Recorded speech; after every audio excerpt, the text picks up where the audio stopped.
Welcome, everybody, to the Jim Acosta Show. It is Thursday, or another day that ends in Y, if we were talking about Trump's cover up and the Epstein Gate scandal. So I want to go very quickly to Stuart Stevens, who has been very nice to wait while the Senator and I have been speaking. I've known Stuart for just quite a long time now, I should say. I don't want to date the two of us, but it's been some time now. He was a key advisor with the Romney campaign and has since become a really sharp critic of Donald Trump. He wrote what I consider to be just a classic book on politics. It was all a lie. Stuart is just one of the best thinkers in politics right now. So sending him the invite right now.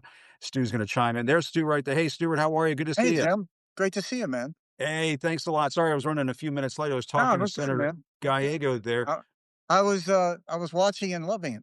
Yeah, no, I was having a good conversation with him, and one of the things that he said, and wanted to hit through so many issues, I really didn't get to go back to it. He was talking about, people think that the Democrats are kind of suck right now, and he too is trying to figure out ways to sharpen the message. I think he said at one point, and I guess what's your sense of things right now? I do want to talk about Trump and Epstein, but the other issue is that, today Gallup comes out with a poll that says Trump's at 37%. That's about as bad as it's been since, the January 6 days.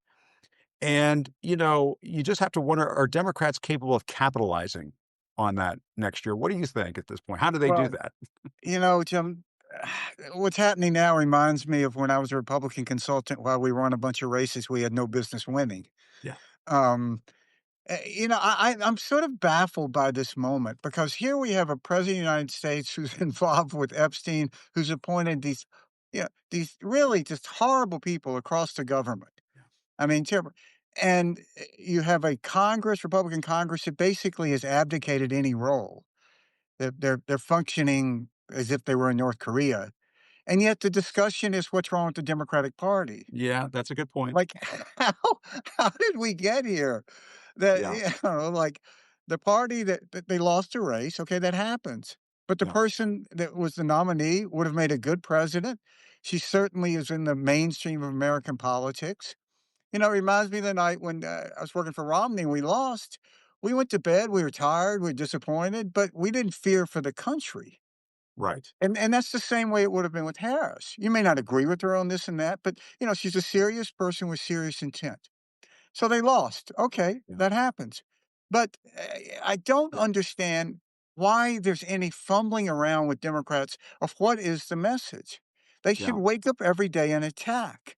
And this idea in politics that there's one golden message, I think, is one of the great downfalls. I mean, how many campaigns I'd work in, somebody would always say, well, if only we had this spot or this, there is no perfect message. And It's the messenger. particularly yeah, a lot of it comes down to who's the messenger, but, Yeah. particularly now when you have such a diverse media, of which you're a great example, we always tried to say, "Okay, we're gonna have an education week, we're gonna have a jobs week." I mean, you were on all those campaigns, you saw. Oh, yeah. And as you know, we never really pulled it off, but we could at least pretend.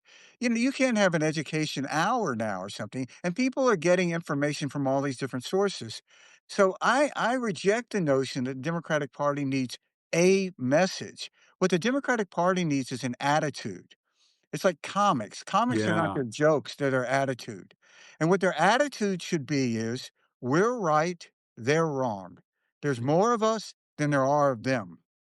Go out and seize it. This sort of hesitation, I read they're doing 250 focus groups about how to talk to young men. And you just Yeah. want to, drive a nail in your head. Um, No, it's so you true. You're can't absolutely right. focus group your way out of this. You That's have to right. do it with passion. Yeah. And, I've watched Bernie Sanders since I was at Middlebury, and he was running for mayor. I remember riding my bike down the main street in Middlebury, in Burlington. There was this lunatic yelling about rent control, and that was Bernie when he was running for mayor, and he won by 8 votes. It actually was a very good mayor. But Wow. I think a lot of people are drawn to them not for the ideology, but by their passion. Yeah. That Well, they and I tell people all the time when, they get down in the dumps about things, nobody thought there were very few people that thought Barack Obama was gonna beat Hillary Clinton back in 2008, and I was out on the campaign trail with him, and I watched him, and I thought, I don't know, I think this guy could do something here. yeah. This is something different, this is something new, And I'm in a very different way, in a much more malignant way. I thought that about Donald Trump back in 2016. I just thought the way he has a hold on people, this is Yeah. bananas, and people better pay attention to this. And so I think some of this is driven by if we see good candidates out there who just have the right stuff, some of this is going to take care of itself. But I think we have to talk about Donald Trump and Epstein because you're talking about things that just feel like bizarre world. I don't how in the world do we have a president of the United States right now who is in the Epstein files? How It's did we nuts. elect him? Everybody knew this about Donald Trump. There wasn't any surprise about it. Yeah. Um, and look, a lot of people were wrong about Trump in 2016, but it's really hard to find anybody who was more wrong than me. Because I Mhm. couldn't let myself believe that this party that I had worked in, where, we said this stuff, Yeah. character counts, that the office of the presidency is more than just a place that somebody goes to work. It represents the soul of the country. And, I felt like the guy who was working for Bernie Madoff and actually thought we were beating the market. So, like, all of this wasn't, that's why I wrote this book. It was all a lie. Yeah. Because I don't know any other Great book. way to come to any sort of rational, intellectually honest conclusion. People don't change deeply held beliefs in a few years unless there's some extraneous. I don't believe in UFOs. If one lands while we're talking, it'll change. But that didn't happen. Yeah. And it just proved that the party really didn't believe in anything but power. And, say what you will about Donald Trump, he does have this animal instinct for weakness. And I think he looked at the Republican Party and saw that we, and I was very much part of it then, really didn't care about anything but power. And that if he would come in and say, I will give you power, you're going to elect me, a guy, church in my life. It's where I go every, 10 years or so to marry a model that, I think nuclear triad is some sort of like hot threesome that a guy that has spent his life giving money to Democrats, Yeah. all of that. None of that'll matter to you if I give you power. And he was right. It's such a stunning indictment. I mean, you're absolutely right. When I read your book, I just thought, Stu hit the nail on the head. But here's the thing: Donald Trump seems to me to be freaking out in a way that I've never really seen him freak out before, and I've been up close with him. Yeah. And the way he is just flipping his lid over this Epstein thing is remarkable. And in part, it's because he's run out of his dirty old man bag of tricks. It just ain't working anymore. And he's pulling these tricks out of his bag, and they're just not. And he's freaking out. The question, though, is, he's got his personal defense attorney, Todd Blanche, who's disguised as a Justice Department official, going down to Tallahassee, Uh, trying to, I guess, negotiate a pardon or something. You gotta wonder will the Republicans howl over that. They're starting to howl a little bit, and some of this, I don't know if it's standing on principle or it's just all the phone calls coming into their offices. Some of them are starting to go a little rogue. yeah, look, I mean, it's sort of a test here. It's like when Roy Moore ran, Yeah. and you would say, okay, what would it take to get white Republicans in Alabama to vote for a reasonable Democrat? Say, what if the Republican was a child molester? They said, nope, 60 plus percent of them still voted for Roy Moore. That's true. Um, Yeah, he but, rode that horse in and everything, and remember he rode that horse in? it's Yeah. just, what has always struck me as so bizarre about the right's obsession with the Epstein files is that the one person in our party, not my party anymore, but was a party that we know is really close to Epstein is Donald Trump. Yes. So, I mean, this wasn't a secret. There aren't any revelations. I mean, the Wall Street Journal or whoever it was, CNN, I guess today released pictures of him at Hillary's and when he went to Donald Trump's wedding. Yeah, yeah, I mean, this isn't a secret. These yeah. guys were running buddies. There's all kinds of stuff about them, and yet the party didn't care. Um, so I think It's kinda right. wild that we're just finding out about a lot of this stuff now. I mean, it took a Wall Street Journal story yesterday to find out he is in fact in the Epstein file. I mean, yeah, this has been going on for the better part of 20 years. Yeah, and I mean, look, if we were in front of a jury, what we would be looking to do is establish a pattern. Yeah. We can say, okay, is what this person is being accused of consistent with actions this person has taken before? And that's always some of the most compelling evidence. And with Donald Trump, a guy who talks in public about dating his own daughter, I mean, of Unreal. course it is. Of course Yeah. it's consistent with Donald Trump. The 27 some odd women that have accused him, a guy who a hometown jury found him liable of sexual assault that the judge called rape. Yeah. The Yes, this escalator is thing where the girl's going up the escalator and he says, "I'll be dating you in 10 I'll be years." dating you soon. It's the Who says creepiest that? stuff. I asked that question of Mike Johnson. Who says that? That is just grotesque. And, I Honestly. mean, look, has it come to this, Mike Johnson? I mean, it Let's really talk I about him. mean, Yeah. yeah, I mean, just a nothing guy. And somehow, of course, they were basically on Craigslist looking for a speaker, and they ended up with Johnson. But He is the weakest speaker I think the I've ever seen in weakest, my yeah, lifetime. Yeah. and he's just a weak person. Yeah. And what really blows my mind here is all of these people, particularly in the Senate, who worked really hard, aspired all their lives to become senators. They're now in this powerful position. I look at Roger Wicker from Mississippi, somebody I've known, forever. We were pages in Washington together. A very good person, a guy who Yeah. most of his career has been spent a lot of it focused on building alliances to make America stronger. He's now chairman of the Armed Services Committee, a dream of his life. And what is he doing? He's issuing impeach Hegseth. And he could not agree with Donald Trump more on Ukraine, and yet he won't call Donald Trump out by name. Yeah. And it's I think it's a really interesting kind of moral dilemma that like the Norwegians found themselves in. Are you going to be in World War II? Are you going to be a Quisling? Probably if you stayed in, maybe you made things a little bit better. Maybe they didn't arrest and torture quite so many people. Or do you fight it? And Yeah. And the I mean, party has just abandoned any sort of pretense that it's a normal American political party.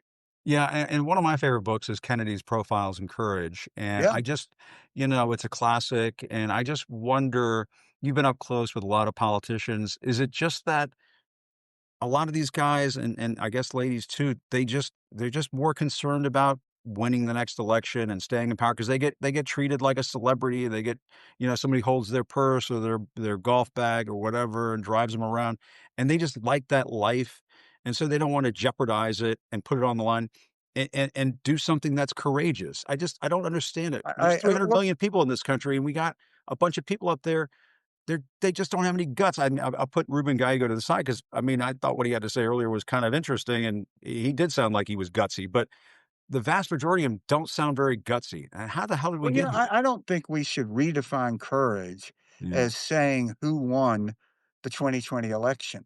that's true. That is what it's I mean, look, these are heirs to the greatest generation. I mean, Yeah, people like my dad, he was an FBI agent, and he fought in, South Pacific for 3 years, 28 island landings, came back.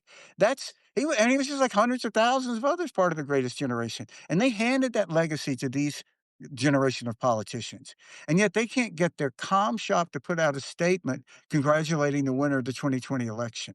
unreal. That's a pretty low bar, and I don't think really it's about courage, I think it's about decency. And when you are quiet about something that is so detrimental and corrosive and toxic to the greatest democracy, to what it means to be an American, you are complicit. Yeah, They are. I mean, you look at Marco Rubio and what we're doing to USAID. I mean, what's happening? If a year ago, if I had gone on CNN with you and said, look, dude, a year from now, there's gonna be mass men running around in a, department that will have a larger budget than any of the militaries in the world except for 2 countries. unbelievable. You would have said probably you would have said, "Come on, give me a break." And yet Yeah. that's where we are. No, And no, you're right. I mean, the ICE thing is unreal, and Marco Rubio being the son of Cuban immigrants, to me, I think you have a moral duty to of course speak you do. out when we're seeing unspeakable, inhumane treatment of migrants in this country. It's just absolutely 100% un-American treatment of migrants in this country. There was a story the other day in The Guardian about migrants having to eat like animals inside one detention No. facility in Florida. This is not who we are. And but for some of these people, it is who they are. I guess Yeah, and It is who Marco Rubio is. That's what Democrats need to do. I mean, they need to go out and say, "If you vote for Pete Hegseth, you are not a patriot," because 'cause you're not. You can't Yeah. turn over the most powerful military in the history of the world to some boozy weekend guy at Fox He's wearing these and skinny call ties from yourself the Gap and stuff. It's just a joke. and say that you really care about America. Yeah. And I think that there's a timidity about the Democratic Party that drives me crazy, and I think they need to have more swagger, more confidence, Yeah. and be out there and asserting that what is happening here, it's wrong. If you had a list of ways to make the country poorer, less powerful, sicker, less of a force for good in the world, it's like Trump has gone through this laundry list of them. They're Yeah. doing it on every front. Yeah. He's And that's almost what like a they're cyborg created in a lab that has exposed exactly. every inadequacy and inconsistency and hypocrisy that you could possibly imagine. It's And unreal. this is what they're gonna be remembered for. Yeah. You know, they've done all these things in their careers. They passed this law, they got this bill, they got this bridge, they got this airport. None of that is gonna matter. This is like segregation. That's all you're gonna be remembered for. Yeah. You know, I agree. which side of the bridge were you on? And this is the Trump party now. Yeah. Um, and I mean, I am optimistic though about Democrats. I do think that Democrats can win. And I think if you asked me to say who is more likely to win the 28 and 32 election, I would say Democrats. We're- Yeah. The base of But the Trump, question is who? I mean, and that was where I was gonna go next with this news because I wonder if the Democrats need their own sort of disruptor or, maybe it's a personality type or something, somebody who's just not a governor or a senator who's been waiting their turn patiently and so on, and just somebody who just goes for it and just starts blowing through some of these yeah. early contests, and it just sort of throws the whole board game upside down. I mean, I just kinda wonder if it's gonna be something like that. I don't know. Yeah, you know, I'm a great believer in the theory that countries and parties invent leaders when they need them. Yeah. And so, I mean, you look at Churchill, this kind of, alcoholic, has been, who found a moment of historic greatness. Yeah. Margaret Thatcher, another sort of unlikable, harsh backbencher, and all of a sudden the country and conservatives needed the Iron Lady. So what she had was powerful. Ronald Reagan, I mean, had to run 3 times. So I mean, look, I knew Bill Clinton since he lost his race for Congress. I didn't look at Bill Clinton and say that's the next president. So I think you really never know about these people till they get out there, That's true. and they have to go out and to prove themselves. But And I don't buy this stuff that Pete Buttigieg can't do it. I know people are, "Oh, because he's gay, he can't." I don't think that's true. People said that about Obama because he was black in 2008. You just don't know. We don't know what we don't know. When they get out there, you're right. yeah, I mean, it's like a friend of mine who left unsaid, but is a well-known actor interested in politics, and he said, "Well, I always thought this girlfriend thing would be a problem, but I guess it's not. Maybe I should think about running." You know, Yeah. I think that, The that Churchill thing though is so beautiful. He's one of my heroes, and yeah, talk about John McCain. Sometimes he was one of my heroes, and I know he's a flawed person. And people say, "Oh, John McCain did this or that." He was one of my heroes. I just think I like that kind of a maverick style of politician. I've sure. always been sort of into that sort of thing. But the Churchill thing is so important. And if you look at what happened to Churchill, I mean, it was like every political force was out to get him, and Yes, but it was that moment, and he rose to that moment. And I just kind of wonder, maybe we just don't know who that person is going to be. he had moral clarity in Yeah. this moment. I mean, more than I think majority of people realize how close they came to, coming to some appeasement with the Germans. And, that's really what the Republican Party has done. There used to be a thing that we said, "Don't negotiate with terrorists," and that's what the party's done. Yes. And they've appeased with Donald Trump.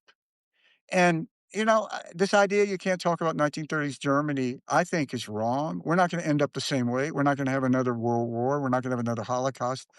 But what happened in 1930s Germany, you had these Prussian aristocrats who were very much like those leaders in the Republican Party, who like Franz von Papen. They realized that they had lost touch with the working class, and the working class was becoming Bolshevik. So they said we had to stop this the greater good is to ally with Hitler, and we'll be able to control him. And, when I was Fool's writing It errand. Was All a Yeah. Lie, I went back and I read Franz von Pappen's memoirs. He was a Prussian aristocrat who really did more than anybody else to usher in Hitler. He wrote his memoirs in 1953, Jim, right? You can say things had gone a little sideways. World War II, 100 million Yeah. people dead, and he still was trying to justify it. Yeah. And, And there you will know, be people like that.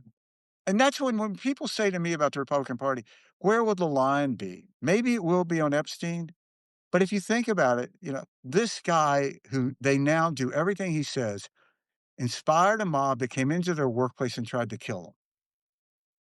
And once you accept that, you think there's going to be some like policy? Well, he's issuing the law of the sea treaties too much. I'm not going to Yeah. do Well, it. and they're busy rewriting that, the history of that day. They're trying to rewrite the history of the 2016 campaign and whether Russia interfered in the election. And the thing that worries me the most, Stu, right now is we have a polarized society that Yeah. has a media landscape that is completely broken. And I've talked about this on my show a number of times. I mean, our news and information system in this country is completely broken. You have corporate media companies that are kowtowing and bending the knee to Trump. You have a right-wing juggernaut with Fox and all of the influencers on the right. And we have this, this Battlestar Galactica thing that's starting up on Substack and an independent media. And that's all well and good, but public broadcasting is getting kneecapped. And people still live in these silos. And you and I Well, can have this conversation, and, people can chime in and say, that's attaboy Stu and attaboy Jim. But there are huge parts of this country where the information is not getting through and the truth is not getting through. And it makes me worry that people will excuse Donald Trump being in the Epstein files because they'll cook up some bullshit excuse on Fox, or they'll cook up Laura Loomer will cook up some bullshit on X. And that's what terrifies me is that you and I aren't even in the 2012 world that you and I operated in 13 oh years ago. God, I mean, 2012 was like the Crimean Wars. Yeah. I mean, I it's like, call it the golden age. I tell I mean, my friends all the time, like, I got to ride on the campaign plane with Mitt Romney, and he was actually nice to us. He was a very good and decent man. yeah, That and shit's out the window. I mean, he had great respect for the office. He had great respect for President Obama. Yeah. Yeah. Um, I mean, I think that was even true. I worked for Bush in 2000. Yeah. And that horrible recount period. Um, I know because I was around Bush. If Gore had won, he would have been, done what he could to support him. And just as a side note, I don't think we talk enough about what an American hero was Al Gore was the night that Supreme Court decision came Yes. down. Because if ever there was a moment you could tear the country apart, it was then. And as I understand it from I've gotten to know some of his aides, that when that came down, one of the first things he told his staff was, "Don't trash the Supreme Court. Mm. That it is more important than this moment," which is a tremendous act of patriotism and sacrifice. Um, Look, I go back to, the core of MAGA and of the Republican Party now is non-college educated, uh, white, uh, voters. Yeah. That's the fastest declining demographic in America. In 2000, in the Bush campaign, it was 60%. Now it's 39%. So I think the coalition that Trump put together that enabled him to win, I always thought this was unsustainable because either MAGA was going to demand that you have mass men chasing gardeners through Brentwood, or if they did that, descending on these people who, are just leeching off the system, which is why we always go to their workplace to find them, that it was going to shatter the you were able to get up to 43% of Hispanic vote, which is what we got in Bush, by the way, in 2004, and then it dropped to 31% for McCain and Romney. Yeah. So I think that coalition is shattering. Just Democrats need to go out and have that moral clarity and not be afraid to say, "You are wrong. Yeah. This is evil," and don't And shy away from it. standing with somebody who is evil, makes you It's complicit. complicit. It's absolutely yeah. I mean, every one of those Republican office holders who did not speak up when Donald Trump pardoned cop beaters, they are people who support, pardoning cop beaters. It's that simple. It's these aren't I mean, you think about it, I talk about this with Joe Trippi, who's now, was great Democratic consultant, always thought he was the best of his generation. And we laugh about what we used to fight about. It was like, was the capital gains tax gonna be 28% or 34%? I mean, it's quaint, Yeah. you know? And If I only we mean, could go back to those days. Yeah. exactly. Yeah. And we need a center-right party in America, Yeah. but we don't have one now. We have an extremist movement. Yeah. And the history of extremist movements is they only become more extreme and the purity tests become more and more demeaning and demanding. Yeah. And, Well, and you know, it's the I reason think why yeah, go ahead. I think, like, the reason Trump appoints somebody like Pete Hegseth, he knows Pete Hegseth's an idiot, but he wants to prove that he can make these Republican senators debase themselves, Yeah. that they will get down on their knees and vote for somebody to be defense secretary who's an idiot, and I can do it. This is power, and It's his way of showing control over other exactly. men. Yeah, Yeah. There's no question. Yeah, no, and I think you hit on something that I think is at the heart of this, and it's about having guts, it's about having courage, and it's an intangible, and it sounds a little quaint and it sounds a little hokey, but that's kind of what it's all about here, and we ain't listen, seen a whole lot of it. losing, there's no shame in losing a race, Yeah, and I really don't know. I go back to Roger Wicker. His next primary is in 6 years, and he's gonna be nearly 80. So, I mean, yeah, give me a break. This isn't about being worried about losing a primary. And so what if you lost a primary? One of the things that just baffles me, Jim, is you've been around a lot of politicians, and they tend to have big egos, which is fine. Nothing wrong. So do writers. So do great yeah, athletes. So do great yeah. musicians. So do We haven't journalists, sh- yeah, sure, we haven't shot anybody all day for that.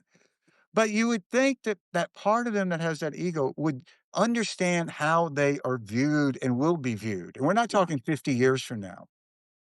What their children are going to study about January 6th is not going to be that these people should have been pardoned. And what they're going to study, they're going to ask, when there were masked men disappearing American citizens, what did you do? And that's not going to go away. And that's I right. just don't understand why they say, well, I'm the person who stood up. I lost, but I stood up. And why don't you want to be that person? It's really fascinating to me. And Such a good incredibly point. disappointing. It's at the heart of where we are right now, honestly. I mean, Yeah, I couldn't agree with you more, but, and I I just gotta say, there was something about what we did in the Republican Party, Jim, that valued winning over anything else, and I was guilty of that. All I cared about was winning, I didn't worry about anything else, um, and that enabled a group of very superficial, weak people to rise to success because they just had to go along and be there and say the right things. And all of these things that we said, like character counts, deficit, any of this stuff, they were just marketing slogans yeah. and they weren't beliefs. And I think, look, somebody has spent 25 years plus pointing out flaws in the Democratic Party. But think about it. If John Kerry on the night of the election in 2024 had said that he won and George Bush lost, the Democratic Party Right. would have told him he was insane. Exactly. And the New York Times would have said, like, this man has lost his mind. Yeah. And there's not an equivalency there. There is something about the Republican Party, a sickness that we enabled. And, I was part of that. And I think we have to be honest about it. How did we allow this to happen? Well, I think confession is part of the cure, Stu. I think that goes a long way, and I know you've been, a solid guy and being upfront about all this, and you've written about it extensively, and I hope people take it to heart, and, I hope every once in a while that, somebody from MAGA world says, "I just wanna see what that Jim Acosta is saying over there, and he's got Stu on, and Yeah. god damn it, what are those guys saying?" And maybe they'll listen to some of this, But dude, you are a and they'll truth take it to teller heart. to you are a truth teller all the way. Well, I appreciate Um, it. no, I mean, it's absolutely true. Yeah. And Well, my attitude is that, and I think it's the same as yours, which is the stakes are too high. I don't want to see this country going down the tubes. You talked about World War II. My mom's dad, He died when she was just 2 years old. I never got to know him, but he's buried at Arlington National Cemetery. My dad is a Cuban refugee, came over in right? '62 right before the Cuban Missile Crisis. That's what makes this country a special place. I'm not putting myself on a pedestal or saying, "Oh, look at my biography." I'm just saying, like, I feel like that's a pretty goddamn special No, thing, it's what and is I don't want that to go down the extraordinary, tubes. Jim, what is extraordinary is the ordinariness of your story. Exactly. That's That it. is what makes America great. And, I think about Ronald Reagan, he announced in front of the Statue of Liberty to send the signal that he signed a bill that made everyone in the country legal before 1984. And his last speech was an ode to immigrants. That's right. And we should not kid ourselves that what is happening with ICE and the Republican Party is saying that we're just against illegal immigrants. And Trump has pretty much ripped the Band-Aid off of that. He says, we're going to deport bad people. It doesn't matter if they're Americans or not. Well, he It wants is, his cruelty to become everybody else's cruelty, and that's the scary thing about what we're in the yeah, middle of, and that's what makes this fight so important, in my view, and why we have I to tell the agree. truth. Yeah. Yeah. And listen, it's another whole conversation, but I don't think we talk enough about race in this. And, if you take a list of the very competent, African Americans that Trump has taken out of powerful positions and put incompetent or, not more competent white people. Unreal. And, in 85 and 20, Trump's coalition was 85% white. Okay, he did a little better in 24. It was 84% white. But at the heart of all of this rage is the fact that America's becoming a minority majority country. And And all the that's Stephen okay. and all the Stephen Yeah. Millers in the world are not gonna change that. They're not gonna change it. And when you really in a very simple sense, you look at everything that Trump is doing, and it's hard to credit him with any organized thought, but there are people around him that have very organized thoughts. And when your base of support are lower educated white people, what do? You try to get more white people. You curate the electorate, which is what they're trying to do with ICE and all this stuff that they're doing with voting laws, and you try to make people less educated. You attack education. It's kind of This their own idea great that replacement theory when you think yeah, about it. exactly. I mean, this idea that Yeah, higher education has become like an on-ramp to socialism. You know, yeah. I think about that every time I go to the Ole Miss Alabama game. Like, really? Really? We're socialists now because, we're going to college? Um, It's unreal. and yeah, and it's in many ways very transparent and very simple. In the same way that the Russians wanted to elect Donald Trump and they elected him, and what did they get? They got a lot, more than they ever could have imagined. That's And exactly right, and it could not have gone better for them. I mean, talk about a low cost, low budget way to greatest infiltrate covert American op politics. the greatest covert op in the history of the world, Yeah, undoubtedly.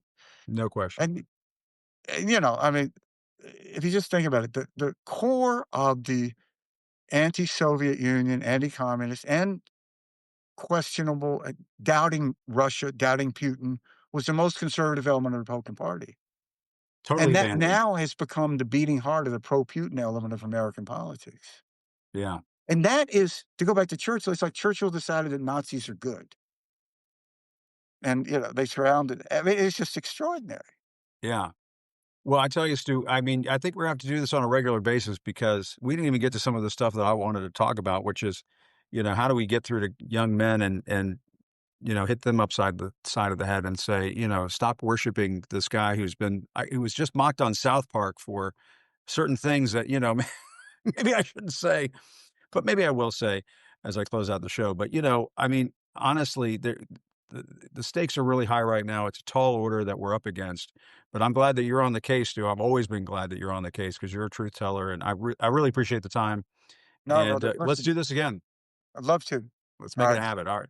Good to see you, take the man. credit. Talk All to you. right. You Bye. too. Take care. All right, that's the great Stuart Stevens, and, we didn't get to reminisce about the 2012 campaign. We would see each other out on the campaign trail, and, I always just thought Stu was a character, but also kind of a sage with, lots of wisdom to impart upon young reporters and journalists like myself. Anyway, really interesting guy, and hope we can keep these conversations going, and I noticed the Lincoln Square folks were chiming in. Stu's with Lincoln Square. I don't even know if I mentioned that as we were getting going. But, obviously, when you're on the Substack machine and you wanna give them a subscribe, I would say go ahead and give them a subscribe because you get to hear from, the wit and wisdom of Stuart Stevens, who always a treat to talk to. Really appreciate his time.